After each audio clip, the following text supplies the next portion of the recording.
Notts County Talk, we are live for episode 59 of the Pavis Perspective podcast, powered by Better Bytes Computers. As you will have seen, there are some coupons and deals for you to use if you want a computer repair or you want to buy second-hand computers. Really good shop. We've used them before, currently streaming from one of those computers. So, yeah, if you could go and support those, Notts County fan run as well, please go and do that. I don't know what we can say, George. 6-1. 6-0 after 54 minutes, I think it was, if I'm correct. You didn't make it to the game. What was it like, first of all, listening to it? Absolutely crazy, to be honest. Just you can't put it into words, to be honest. Like listening to that, just absolutely astounding. And Chickson inches away from getting a hat trick. How upsetting is that? I honestly thought the way we were playing, and he got 2 by half time, I was so sure he was going to get it, and he nearly did. Yeah, and I genuinely believe if we didn't have the man sent off, he would have got it, because we were attacking so well. Well. It's crazy. It's absolutely crazy. The improvement we've seen in the wing backs. The main, we seem to be saying this a lot, but the main, struggling to get a sniff. Even at the start of this season, we're saying, where does he fit in? Leaving him out of the squad. He's literally on fire at the minute. His goal was unbelievable. Chickson, both of his goals were incredible. Goal. Oh my god! Both goals, like, striker will be proud of. Absolutely fantastic finishers. Like, where's that come from? You have to say Luke Williams, don't you? Like, where else does it come from? I was thinking this. Unbelievable. Leaving the game, and Aaron Neman has got a goal. I think he got an assist for Palmer's. Chickson's got 2. This team couldn't function without the way Luke Williams has got the wing backs playing at all. It wouldn't work if those wing backs were subpar wing backs and they weren't putting performances in. The whole thing would fall apart. The amount of overlaps we see, even when Alaba Rolling came on, cuts it back, and I think it's a Badrami goal. It looks like an own goal. I think it's been given to Badrami. Chickson scoring 2. All of a sudden, you can't just focus on the strikers coming through the middle. Scott, Langstaff, Ruben, when he's pushing forward, you have to focus the whole width of the pitch, because you're going to get absolutely destroyed if you don't. So the wing backs for me are almost the whole team is insanely important. Like, it's not like where you just focus on a couple of players. Like in recent seasons, let's be honest, some of the games was all about Carl Roberts, especially under Birchnell. Here, every single player on the pitch is important, but those wing backs, so good. And I did feel for Callum as well. I really did feel for Callum. If he'd got that hat trick, I'm sure I promised him the channel at some point in one of the recent videos. Still cannot believe the last minute Wimpy snub. Astonishing. Shocking Wimpy snub. Those opportunities don't come around often. I know they don't. If he's watching now, he bottled it. He did. He stood outside and he bottled it. Callum says evening. Ellie says evening. Maggie says, hi lads, good to see all of you on a Thursday night as usual. Spirits are high, so it's really good to have a lot of you there. I saw a fair few of you at the game as well, so a few that I haven't had a chance to speak before. Really good to meet you guys as well, so massively appreciate that. Right, it's our final for series 1, we'll call it, of Would I Pie to You. We'll call it series 1. We're gonna have a few weeks break and we're gonna come back. Yeah. So the question today, the final one, let's recap for people that might have missed it. Episode 1, who used to work in a pub, in the kitchen of a pub? The answer was George. Episode 2. What was episode 2, George? Who passed the driving test first time? Answer was George. Episode 3 was who is a qualified football ref? The answer is me. Episode 4 was who almost cut the top of the finger off at work. Answer was George. So it's 3-1 up. Question today, the final one for series 1 of this, is who once had the job of wearing a bear mascot costume for a radio station? So actually wearing the bear mascot costume for a radio station. Who was it? Was it me? Was it George? I'm going to put it in the chat shortly. George, why was it you? No. I'm going first this week. I'm asking the questions this week. What radio station was it? Hey? Skiathos Radio in Greece. Skiathos Radio in Greece. Yeah. Athens Sound. I don't know what to follow up with that one. That's blown me out of Thrown the you water. out there. Well, You've thrown me big time. I felt really confident asking that question, but I'm shaking a bit now. that's what it is, isn't it? Okay. How long were you dancing for? I wasn't dancing. Oh. I wasn't dancing. I'll tell you, because your questions are just subpar tonight. It was like, it was, what we're saying, 20, 25 degrees, middle of summer, boiling hot. I was like, there was a room where I got changed. I could literally only come out of the room in my costume for 4 or 5 minutes, and I had to go back, take the head off the bear costume. Boiling hot.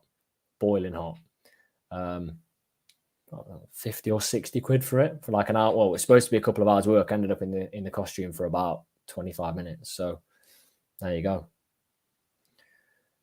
What about you? Why are you saying it's you? It's not me. It's not you. It is me.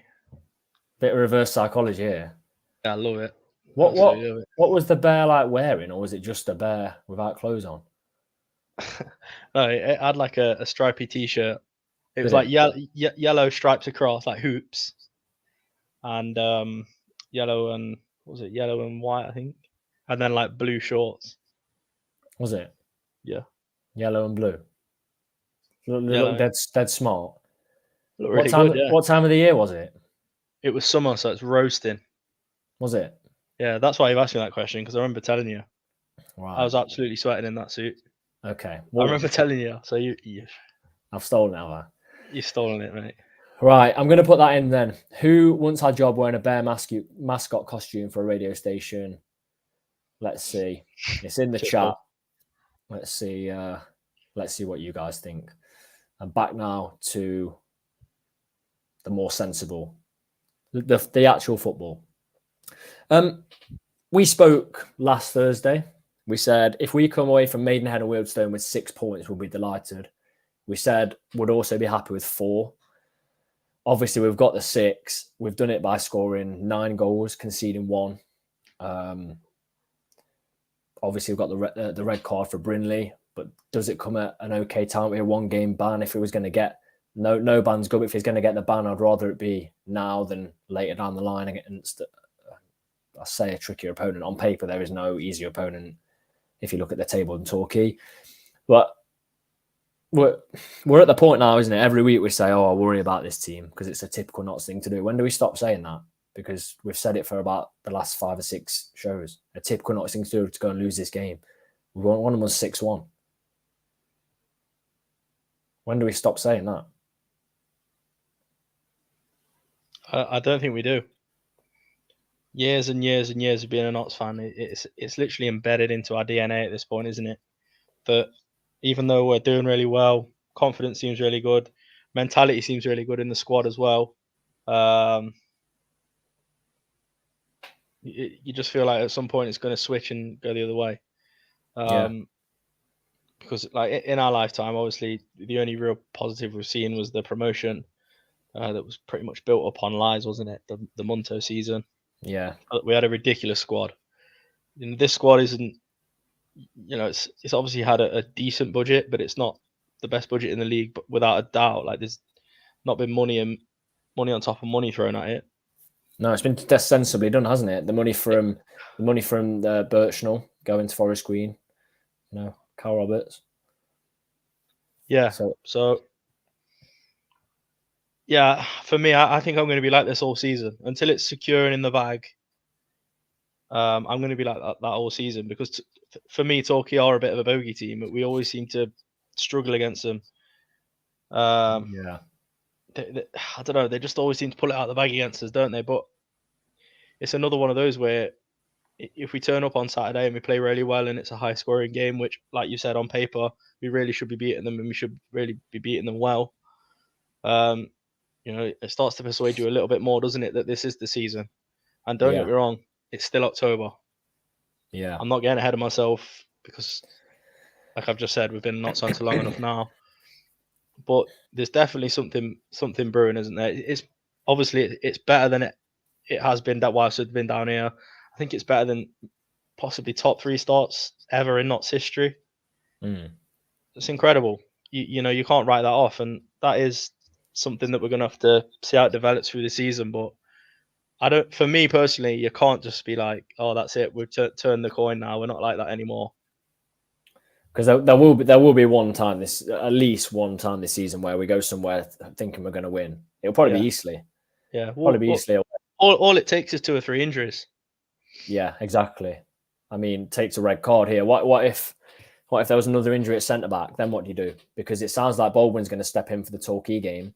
If Baldwin then steps in, that's okay. But if there was another injury, Badrami would have to come out of there. You couldn't move. I don't think at this point, unless there's major problems, I don't think we'll see Adam Chickson at left centre back again. Do you?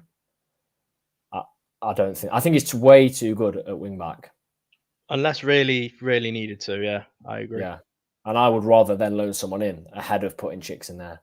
Because I know you can play wherever, but you can sort of grow into that position. If he gets swapped back there, it's not as natural. He's not been playing it week in, week out, has he? He's so good at wing back. So I think, I agree with what you're saying.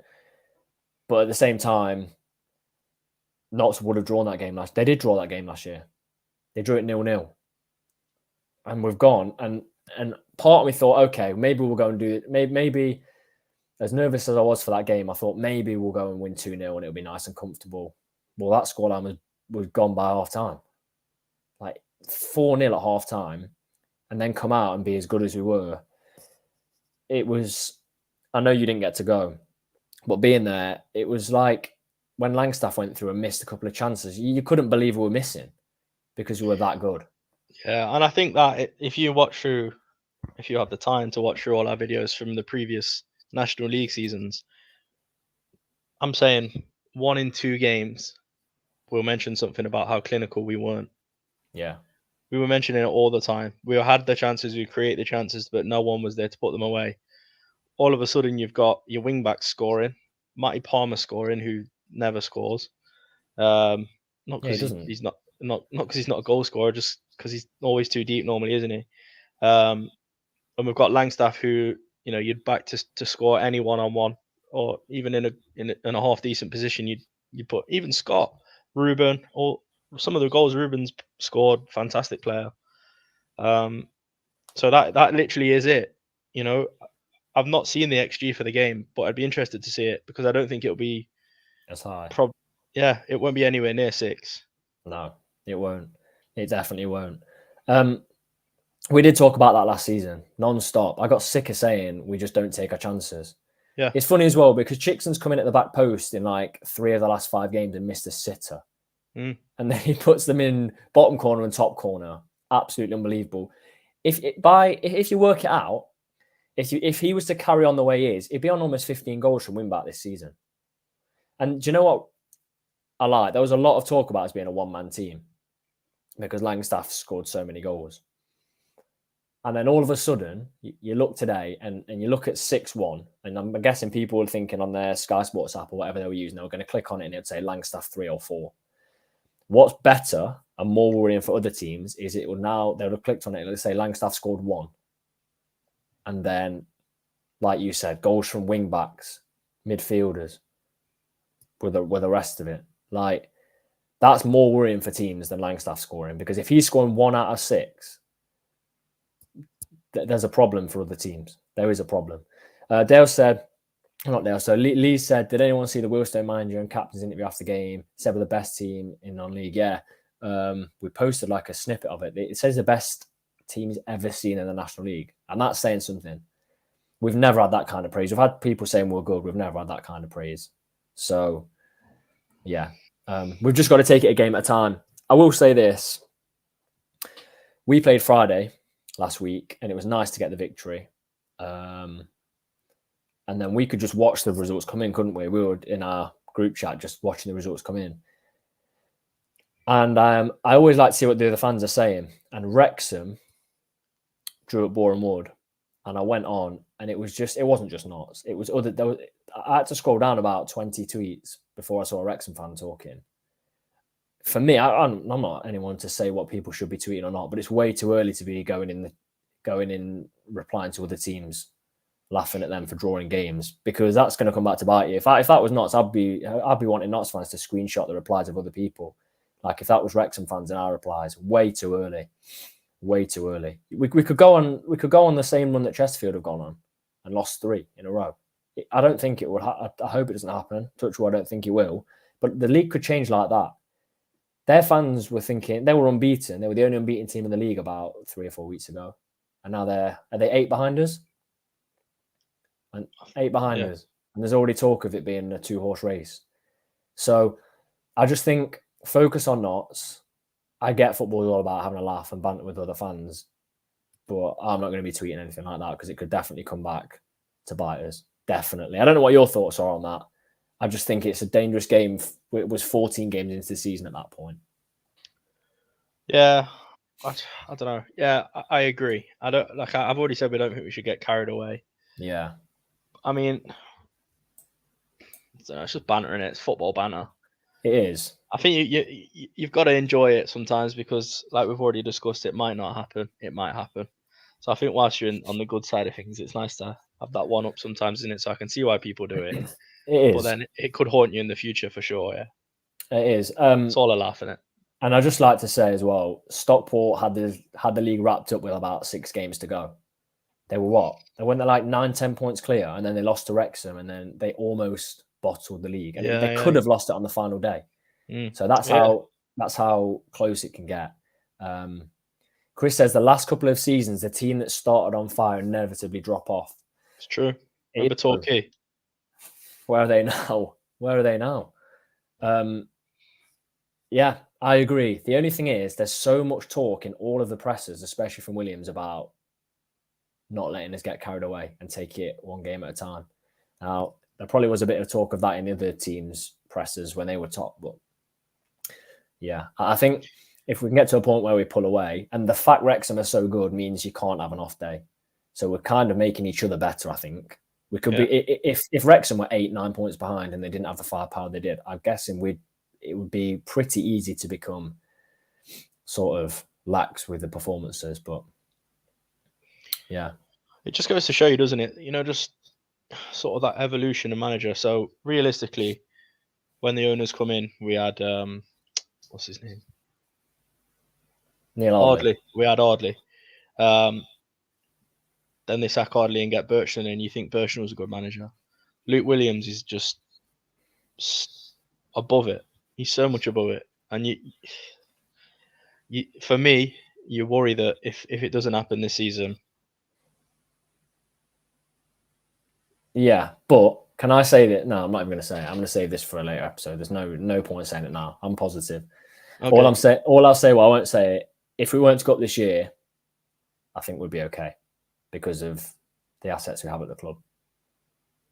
I think we'll be okay. But we're not going to talk about that because we're only 15 games into this season so far. Yeah. Exactly. Max says the biggest thing to ever come back and bite someone was Jeff King saying best team in the league by a country mile. That's what I mean. That is, and now he's goaded for it constantly. He's just reminded about that. So yeah, I don't want to get carried away, but also we've not been top of the National League properly, really. The 5-0 against Barnet, but properly like this. Do you enjoy it? 50-50 for me. Yeah, I think it's nice. It's good to see we're in a good place. But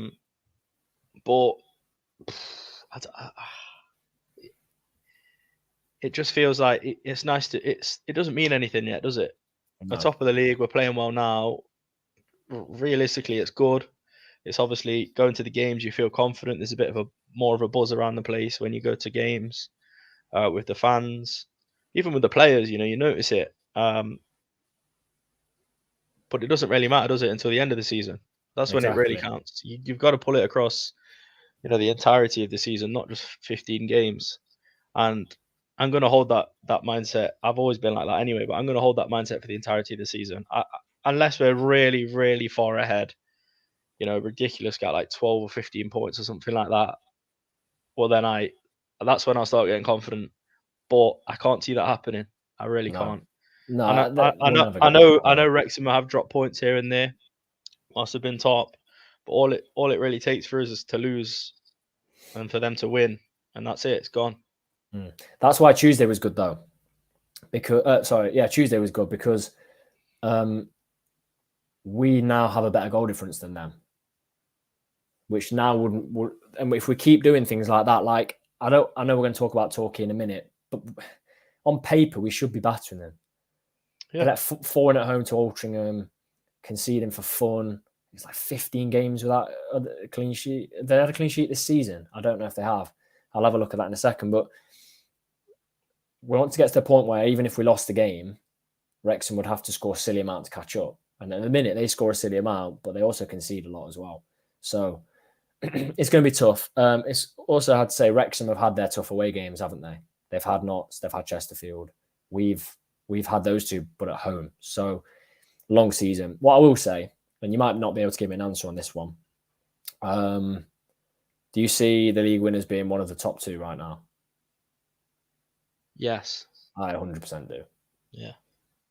8 points. Like I would have said at the start of the season, 8 points to make up on Wrexham. Like I know it's not 8 points to make on Wrexham, it's 5. But even 5 to make up on Wrexham's a lot, and 8 to make up on us, I feel like it's quite a lot. So yeah, I feel like it is quite a lot. If you haven't voted yet, we're all coming up to 50 votes. Who once had the job of wearing a bear mascot costume for a radio station? Was it me or was it George? It's a lot tighter this week. The last 2 weeks were sort of 25 and 75. It's currently 49-51 in favour of George, who wore that, got paid for a one-off. Have a vote on that if you've not already. So, yeah, it's an interesting one. It's the final one of this little mini-series. Like Chris, here we go. Chris has said, Bromley and Southend, tough games coming up, but a lot of favourable fixtures after that. January's fixtures are mental, and if we're still top after that, I'll believe. I'll actually agree with exactly what you just said there, Chris. I agree with that. I was looking on the way home from Wealdstone, and it's like Oldham twice, Chesterfield, Bournemouth, Solihull. And I was thinking after January, I can really start to believe. But up until January, we've got favourable fixtures. We have got favourable fixtures. Ellie, I'll believe we win the league when I get that notification from not saying we're champions. Yeah, that's the mindset we've got to have, and that's the mindset that players have got to have. So we'll see. We could be here talking in 4 or 5 weeks, and we're even further ahead. We could be talking 4 or 5 weeks, and we're second. We don't know, and that's football. But at the minute, let's enjoy where we are because we're doing really, really well. George, Torquay then. Don't usually do very well against Torquay. No. Does that come into play at all, or are they in such a mess they won't even be thinking about it like that? I don't know. Like I do feel like these are a bit of a banana skin. Yeah. But on the flip side to that, I think we're in good form, and they are struggling, and they've lost some really good players this season. A player that I used to go on about was Danny Wright, wasn't it? Yeah. Always seemed to do well. He bullied us, didn't he, last season? Was it 5-0 we lost? 5-1 last season? I think it was, yeah, definitely 5. He scored it was at Torquay. Yeah. But he's gone, hasn't he? He's left. Deal with him. Yeah, exactly. And he did. He bullied our players. So they've lost big players like that. And I think when you're near the bottom like that, those things sort of go out the window a little bit, don't they? Because Notts are top in good form. Got a few players in that won't even be thinking about Torquay in that manner. And I'm sure even the players that were there when we've not done too well against Torquay, that won't be on their mind. Yeah, I mean, Lemon Heaven's massive miss. Yeah, exactly. Another big player that they've lost. And they've really struggled to replace these players as the league position shows. But someone just pointed out in the live chat, their away form, I think they're just below mid-table for their away form. It's the home form that's actually got them in the position they're in. Yeah. So that does concern me a little bit, but I don't know. I'm in two minds about it. On one side, I'm thinking, that he's just got it in his locker, hasn't he? Their manager. Yeah, he loves playing Notts. He really loves playing Notts. Didn't he dance the other year, last year? He's got every right to, and he scores 5 past Notts. There's so much hype around Notts, isn't there, being in the National League? And teams openly admit, it's a bit of a free hit when you come to Meadow Lane. So yeah, we're top of the league. We're doing really well. We're in good form. Mentality is fantastic. but we've struggled against Torquay in the past, and I think they'll be up for it. They'll be up to spoil the party, won't they? Yeah, exactly. And a game like that for Torquay, if they do win it, could really turn the tides for them. Yeah, well, if they do win that game, they could move up 3 places and be 1 point off safety. Yeah. And for them, this is so much easier to get up for Notts away than it is for, say, Eastleigh away that they lost to in the week. So much easier. Like, they know as well, don't they? If they get an early goal, they're just going to sit in. Someone's just put in the chat they'll go 8-1-1. They probably will. And we saw last season, they got a red, didn't they, early on? And then Danny Wright scored. So, and then we scored to make it 1-1, I think it finished. They know how to sit in. Gary Johnson, is it, knows how to get them to sit in massively. Good thing is, I've just seen in the chat, Chris says Luke Williams has no history at all with Torquay, whereas Birchnell at that point didn't he? Luke Williams, I don't think Luke Williams cares who we're playing. He'll put Notts out on the front foot. We saw the first 40 minutes against Wrexham. I stand by this. Wrexham in the first half were absolutely shell-shocked. Yeah. They didn't think Notts could play like that, and they were battered. Absolutely battered. So I think Williams will put us on the front foot. Yeah, I think that's a good point, actually, because I remember Birchnell, we sort of spoke to him, didn't we, after the fans forum, and he was talking about not getting sucked into like stuff on the touchline and things like that, and how if he's getting sucked into things like that, it can take his focus away from what he really needs to be focused on. And I think we saw him lose that focus a few times last season. There's a couple of games you can mention, but it doesn't really matter that much. Whereas I think Luke Williams has the right level, seems to have that right level where he's passionate on the touchline, but he doesn't get too involved with things that he shouldn't be putting his attention towards. Like you see when we score the goals, he's celebrating. He really is. He's emotionally in the game, and it's the right level of emotion, because we've had some managers that sort of sit down, don't look too intrigued in the game. I think he just needs to have that right level, doesn't he, of passion and he does. Sort of involvement in the game, if you will. I think we've got such a good mindset in the squad for this game, though. Like Adam Chickson will, it doesn't matter who he plays, he's 100% every time.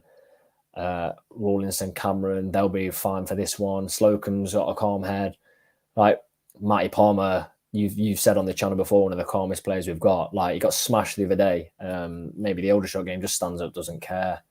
I don't think Langstaff will let it affect him. Scott won't. So, yeah, the mindset in the squad is really, really good. Dogs UK says this season is different though, lads. The mindset and mentality Notts have compared to the last few seasons completely different. I remember watching the Torquay home game last year, and I thought to myself, I'm so sure it was this game. Aaron the Man, I thought he's not covered himself in glory. Like, he's left Torquay and he's not really putting in a very good performance. If we get the Aaron the Man we've seen recently, they're going to be so sorry that he left, because he is unbelievable. Do you know what I like about Notts as well, especially on that right-hand side? Maybe we need to adjust this on the left. You've been run out by Aaron the Man all game, non-stop, overlaps. You must be shattered, and then Anabai Rolling comes on. Yeah. That is hell. They're the two fastest players in the squad, without a doubt. And that must be awful. To have that option to bring a fresh player on that's that quick it's frightening. It really, really is frightening. So I think that could be really good as well. Any questions you've got, put them in the chat. Just having a read of what people are saying now. A lot of comments and positivity about the mindset this year, and how we're sort of handling big games and starting games as well. I don't know if you listened to the first 10 seconds, George. We had a shot within 10 seconds. Yeah. And from then on, that was it. Non-stop. Did it come across just how confident? Does it come across listening to it on the radio just how confident we are, like, on the ball? Because I saw Tom Williams does some great stuff. I've had him on the channel before for a phone-in, posted something. And I saw an Oldham fan. It was a video of how we're playing, and an Oldham fan replied saying, my God, look how confident they all are on the ball. Like, they just wish Oldham could be like that. Does it come across like that when you listen to it on the radio? Because when it's there, we're dominant with 10 men. Yeah, it does. Yeah, it does come across like that on the radio. And I think it's hard not to. 6-1. But like managers have said, especially the words of the manager, it's the best football they've ever seen in the National League. And I suppose it's easier to say that when you've just been thumped, isn't it? But you don't get compliments like that every day of the week, do you? So it stands for something, doesn't it? Yeah, it does. Callum with a valid question there, George. What's happened to your eye? I've got an infection in this eye. I'm not going to put it near the camera because it's completely red. I can only just open it. But yeah, I'm in quite a lot of pain. He squared at some guy in a bear costume and he thumped him in his eye. The guy never took his you should see the other guy. off. Yeah, so he ran off. I don't know who was in that bear costume, but battered him. We hope you're all right, George. We hope you're match fit for Saturday. I'll be fine. Even if my eye's completely closed, I'll still be there with my eye patch. Still be there in your bear costume. Get your votes in for that. We're having a look at the votes. It's tight. It's tight. Who wore that costume for a one-off job? £50 or £60. Unbelievable amount of money to get for such a... It was good for me for such a short period of time, George, to be in that costume because it was so hot. So, there we go. Boiling. Copying this story here. Right, we're looking at Torquay then. They lost 1-0 to Eastleigh. Can't say much about that because we always lose to Eastleigh. 4-4 against Altrincham. They came back with a difficult game. They've let 4 in at home to Altrincham. They then got taken to a replay by Hampton and Richmond. They lost to York. They lost at home to Maidenhead. They drew with Scunthorpe. They let in 6 at Wrexham. They drew with Wealdstone. They let in 4 against Solihull. They're shipping goals. They haven't won a game since they won at Southend on the 3rd of September. I mean, we've got to be doing them, haven't we? We've got to be turning them over. And they've got mass amounts of injuries. They've got red card suspension. There's not even it's Torquay, we always do well against them, or a draw will be good. We've got to absolutely hammer them, in my opinion. We have to. Yeah. If we score early, what's that going to do with confidence? I don't see much fight. If we do what we did against Wealdstone on Saturday, I don't see much fight. I see this as there is no option but a victory. Do you? Yeah, I agree. And not only a victory, but a really good performance as well. Yeah. I know we sort of talked about bogey teams and things like that, but we want to see we want to see good performances because we've got to be real. As much as we've seen some really good performances this season, quite a few of the wins we've had, we've sort of come away thinking we were lucky there. We were just really clinical in that game. Yeah. And that's when you do start to wonder, can you really persistently do that across the entire season? But then when we play really well like we did on Tuesday, you kind of forget those games a little bit, don't you? So for me, I want to see a really good performance on Saturday against Torquay. Yeah, so do I. I think Med Lane as well. The atmosphere is getting better and better every single game. We're getting attendances now that are like almost double what we're getting in League 2. Yeah, when I first started going, what year would that have been? When I was 2019? about 7. No, when I was about 6 or 7. No, I would have been 7. What year was that? 2003, 4. The gate was like 3,000. And we were just scrapping at the bottom of League 2 all the time. It was pretty awful, really. But yeah, the gates are literally double now in the league below. But I think that's probably testament to engagement from Notts and the media team there. And I think football is just a big social thing now. And I think with social media, I think that draws in a lot of supporters. Yeah. Like you think back then I think Twitter did exist. I'm not 100% sure. But it was nowhere near, not even 0.5% of the capacity that Twitter is now. I'd say Twitter was like 2010. Yeah, it probably was. Who knows? Yeah, no, it definitely was. Twitter definitely wasn't out in 2004. I was going to say, I didn't want to say anything to you then, but on Bebo. Yeah, Bebo, they were the days. But no, that's what I mean. But with all this social media engagement, that's obviously what that is. That's obviously what brings the numbers up, isn't it? Not so good at that as well. Yeah, they are. Really yeah, like it's just like getting the Luke Williams cam for the Wrexham goal, was it? Yeah. Do you know what I like about it as well? It's professional, and we never have those like sly little digs that a lot of clubs seem to be having at the minute. Yeah. They have a laugh, but it's to the right level, isn't it? Yeah. Like, especially when you go over to TikTok, some of the things you see on TikTok from football clubs is just crazy. Yeah, it is mad. I saw a Newcastle one about the push on Lloris, and they've got a song about falling over the top of it. Like, no, but we're good, and we're not getting carried away, because that's the last thing we could do. Nigel says only the Allardyce season came anywhere near close to what we're experiencing now, and long may it continue, and no reason why it shouldn't. Obviously, I don't remember that. George don't remember that Allardyce season, but this is the quality of football and the excitement every game is. It's so good to watch. It's so good to watch. 6 wins in a row. 6 wins in a row that includes Wrexham, a good Woking side, York away that are good. It's brilliant. It really is brilliant. And do you know what's frightening as well? That Dorking game was such an anomaly, because the first goal is just unfortunate pass out, and the second goal is crazy, where it loops over and bounces on slip. We could easily have won that as well. Easily. Right, George, let's get to our team then. Obviously, there has to be a change for this one. There has to be. Yeah. And Bromley on Tuesday night. If you haven't, more eagle-eyed, you will have noticed this is just a Torquay preview, so there will be a Bromley preview on Sunday night. I think it's Charlie that's asked that one. There will be Hopefully my eye's better for that one. Oh, it will be. Don't you worry about that. Don't you worry. Someone said, could you get Puds' eye patch? I'll do anything. There we go. Right. Same formation. Slocum in goal. I think we could keep this as simple as we like, yeah. For me personally, anyway. Go on. Unchanged, but obviously Baldwin in for Brindley.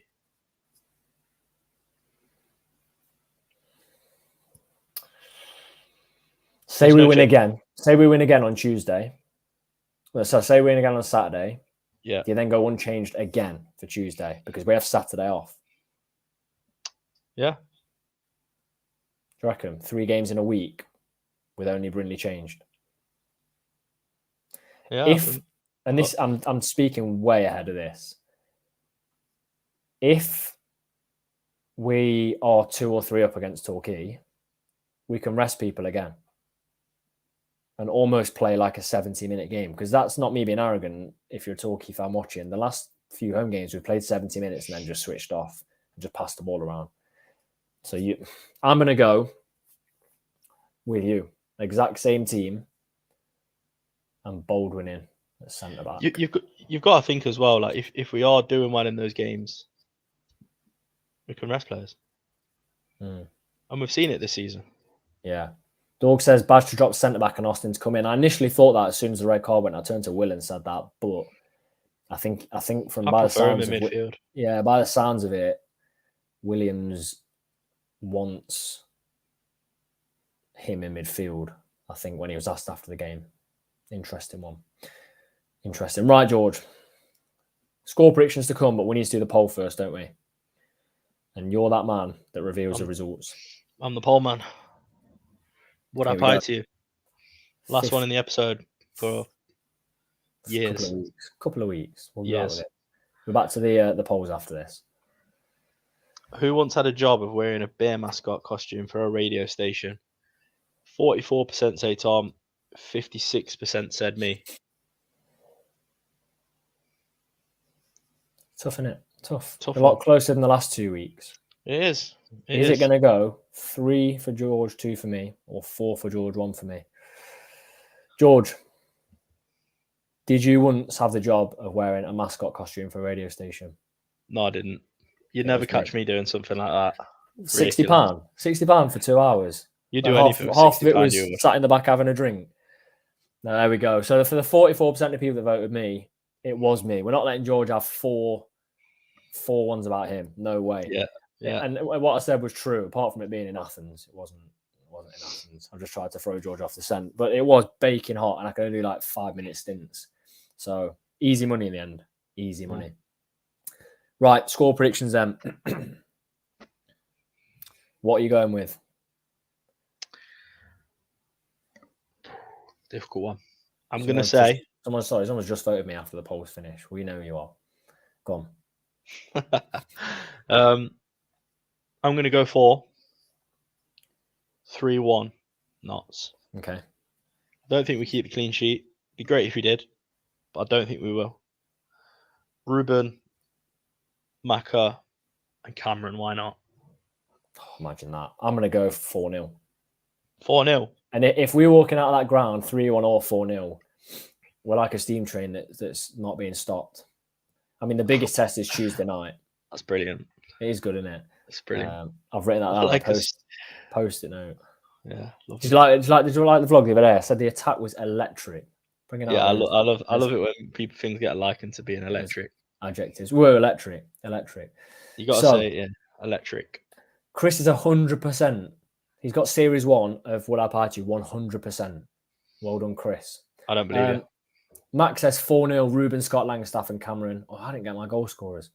Let me take that off. My goal scorers are Neman, It's too late. 1, Chickson, 1, Langstaff, 1, Badge, 1. Ellie says 3-0. Dawes has 6-1. Imagine back-to-back 6-1s. 3-0, Knots from Paul. See what else we've got on here. Clive's got a 2-0. James has a 1-0. Look, I said I want to smash it. Even if it's 1-0, it's a win. It's a good result. Like, even if it is 1-0, you've got to take that. You just have to, don't you? What else have we got? There's lots on here. We've got a 3-2 Knots, a 4-1. They always put 3-0 Torquay. I can't put that one on. Chris says 5-0. Macca ×2. Scott, Naman, and Baldwin. Ellie's gone for a 5-0 victory. Here we go. Callum's gone 9-0. Chickson hat-trick, Langstaff hat-trick, Baldwin, Cameron, and Austin. I always think, why does Callum take so long to put it in the chat? But there we go. He has to think about it. Characters. A lot of characters. If that happened 9-0, unbelievable. It would never. What would you do? I don't know, but we could have had 9 on Tuesday. That's the funny thing. Langstaff missed 2 1-on-1s. Yeah. Mad. I don't know what I'd do. Shane says 5-0. I'll get one more in. And Charlie goes 4-0 Knots. Macca ×3 and Scott ×1. Callum says caps lock does him. That's why it takes so long. It's all right, Callum. We'll wait an hour for you to get yours in the chat. Don't you worry about that. We would. Obviously, 2 massive games coming up in the next few days. We've got Torquay at home, bottom against top. Got to hope we get the victory. Tuesday night, Bromley come as well. Very, very tough side. The hardest in a fair few weeks. We have the Saturday break. Thank you for joining us again on a Thursday night. No channel mascot, I have noted from George, but that can be sorted out maybe on Sunday. You'll have to ask him nicely. Well done if you got the Would I Party correct. And as always, please don't forget to like, comment anything else you think of, and subscribe to the channel.